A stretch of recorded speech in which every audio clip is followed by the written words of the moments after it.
Folks, I've already put out one video today explaining how we're being censored and how we're under attack and how it's happening all over the place at a level I've never before seen.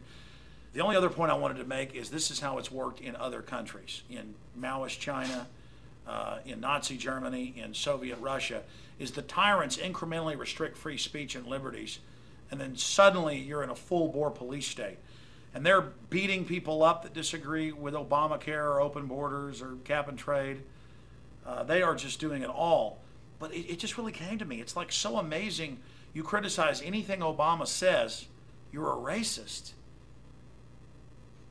And I was reading the comments on our videos as they shut them down, and they're saying, you can't criticize a black man even if you're not racist.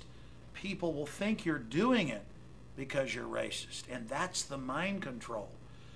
Is that even as they admit there's nothing racist we're saying, which shouldn't be restricted anyways. You shouldn't restrict somebody's free speech just because it's racist, because then it's everybody else's speech, which is now happening.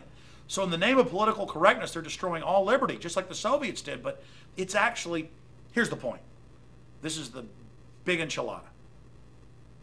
By criticizing him as racist, it creates tribal division. This is just tribal warfare stuff.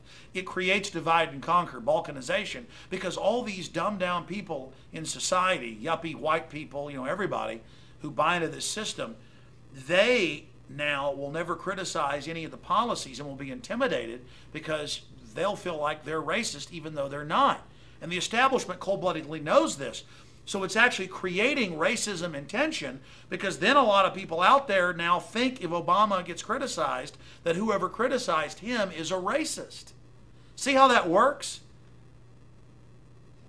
I mean, this is just so outrageously anti-American, anti-freedom.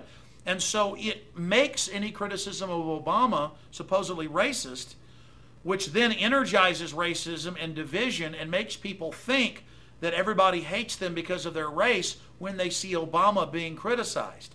And it creates more division. I mean, this is so cold-blooded and sick, ladies and gentlemen. And they cold-bloodedly wanted to put Obama in there so they could create racial division and infighting, so the government could come in to keep everybody split up. And so when you criticize Obama, you get called a racist.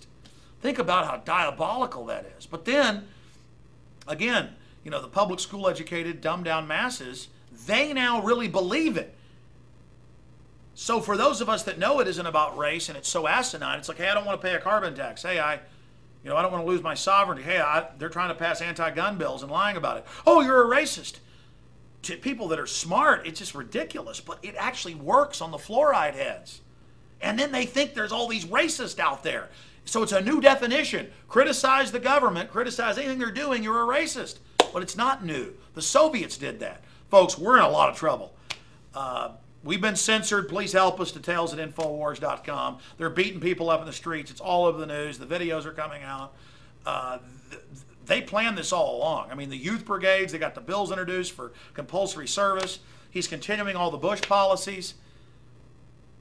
And their followers are brainwashed. They're dangerous, folks. And then the right-wing backlash is going to come in the future. Can you imagine the next thug they're going to bring in off of all of this? I mean, this is psych warfare, the next level.